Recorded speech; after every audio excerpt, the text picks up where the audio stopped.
divonis 5 tahun penjara dan didenda 1 miliar rupiah.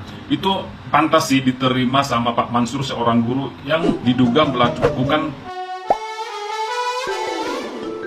Vonis 5 tahun penjara terhadap guru SD bernama Mansur di Kendari menuai gelombang dukungan kuat dari rekan sejawat, siswa hingga orang tua murid yang meragukan putusan pengadilan. Para pendukung bersaksi bahwa Guru Mansur adalah sosok agamis, sabar, dan penyayang yang kedekatannya dengan siswa adalah wujud perhatian yang wajar dari seorang pendidik. Mereka menegaskan bahwa tuduhan tersebut sangat kejam dan tidak sesuai dengan watak Mansur, sehingga dukungan penuh diberikan kepada Mansur yang kini tengah mengajukan banding. Di sisi lain, kuasa hukum orang tua murid dengan tegas membantah isu yang beredar bahwa proses peradilan tersebut tidak adil, terutama bantahan bahwa hanya ada satu saksi anak. Faktanya, total 3 anak diperiksa selain saksi lain, ahli, dan bukti obrolan online. Kuasa hukum menekankan bahwa dalam kasus ini keterangan anak dianggap bukti sah sesuai aturan. Untuk membuktikan bahwa Mansur bukanlah orang baik-baik, pihak kuasa hukum turut menghadirkan bukti pesan WA, menuntut agar Mansur dipecat dan mempertanggungjawabkan perbuatannya setelah putusan hukum berkekuatan tetap. Wah, ada riak-riak dari teman-teman Mansur yang menyatakan bahwa seolah-olah perkara ini tidak adil diputuskan oleh pengadilan. Ada statement juga yang mengatakan bahwa hanya satu saksi anak. Jadi perlu saya tegaskan bahwa statement itu bohong. Karena di persidangan 3 orang anak telah diperiksa. 1 anak korban, 2 anak saksi, 1 orang tua korban, 1 ahli, 2 saksi adecak dari Mansur. Jadi dalam perkara anak itu memang anak tidak disumpah. Aturannya memang sudah seperti itu. Karena ini perbuatan terkait dengan tindak pidana, keterangan anak itu menjadi saksi bukti walaupun jadi sumpah. Kalau mau nyatakan bahwa Mansur itu orang baik-baik, saya bisa buktikan bahwa Mansur itu adalah orang sakit. Ada WA Mansur terhadap anak ketika dia masih mengajar di MUAS. Dia WA seorang anak itu pakai cadar dan itu disuruh buka cadarnya. Logis enggak untuk seorang ustadz? Ini juga yang perlu diketahui oleh orang-orang PGRI. Waktu di depan persidangan perkara pidana juga sudah terungkap ini.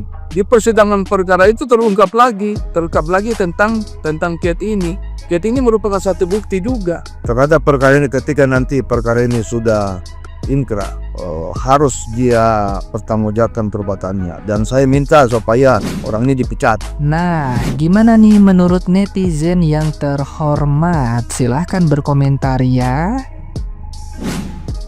Luar biasa ya, fitnah dari pengacara keluarga korban ya. Nyatakan bisa membuktikan Pak Mansur ini sakit ya. Dia adalah pelaku, jiwanya sakit, luar biasa. Itu berdasarkan apa kesimpulannya itu? Apakah dia pernah periksa kejiwaan Pak Mansur ya? Ini untuk membantah tudingan ini kami tampilkan hasil pemeriksaan psikologi Pak Mansur ya. Ini bisa dilihat, itu nggak ada kelainan atau apapun jenis-jenis penyakit termasuk gangguan kejiwaan atau misalnya dia mau mengarah sebagai pelaku kelainan. Ini kami tampilkan, jadi stoplah fitnah kepada Pak Mansur. Kasihan, selama ini dia sudah cukup disolimi. Untuk wali murid yang laporin guru cuman gara-gara dicek suhu badannya doang, nih dengerin ya baik-baik. Bawa balik anakmu, gak usah sekolahin lagi, sekolah di rumah aja, privat, cari guru buat bayar sendiri, capek banget ah. Kok bisa ya orang yang pegang jidat murid terus divonis 5 tahun penjara gara-gara sebagai, maksudnya setahu saya itu ada saksi ya yang mengatakan kalau si bapak itu cuma ngecek suhu badan si anak, masa dimasukin ke kelas supaya si anaknya tuh baik-baik aja, bisa istirahat di kelas. Terus gimana nih nasib guru-guru selanjutnya kalau melihat anaknya ada yang demam atau ada yang pingsan, bahkan di lapangan sekolah tuh diam aja, nggak ada yang berani ambil, biar aja lah tuh anak. Kenapa? Nanti dibilang kenapa ya keadilan tuh harus susah kali ya. penegak hukum kita ini memang udah gila, ya, udah gila penegak hukum kita ini, ya kan? Yang begini mereka mau mengerjain laporannya kan gila kan, mau menyidangkannya kan gila kan. Sementara ada jelas-jelas orang yang berteriak terhadap anaknya, kasusnya tidak jelas sampai sekarang tidak dikerjakan polisi. Ada yang jelas-jelas yang di Surabaya dibebaskan. Yang ini, yang guru memegang kening, ya wajar. Kening itu bukan anak. Tapi itulah gilanya penegak hukum sekarang, ya. Yang gila itu ya, yang menerima laporan orang tuanya dan yang menyidangkan itu gila. Dan sangat yang menggongkannya lagi, ini hukum di negeri Konoha. Aduh, udah Bapak Ibu ya, kalau misalkan lu kira-kira kagak percaya sama tingkat guru di sekolahan, lu kagak usah disekolahin anak lu pada. Didik sendiri aja di rumah. Coba kalau itu anak ketika upacara tiba pingsan glutak aja, dilaporin lagi. Pihak sekolah lalai, pihak sekolah nggak peka akan anaknya yang sakit. Begitu ada anak yang sakit, sekalinya ada pihak sekolah yang peka, dilaporin. Ya Tuhan, sampai teman-teman gurunya aja tuh sampai pada nangis kayak begitu, murid-muridnya juga. Aduh, Pak Prabowo, ya Allah, itu coba lihat guru Bapak, bener-bener ya.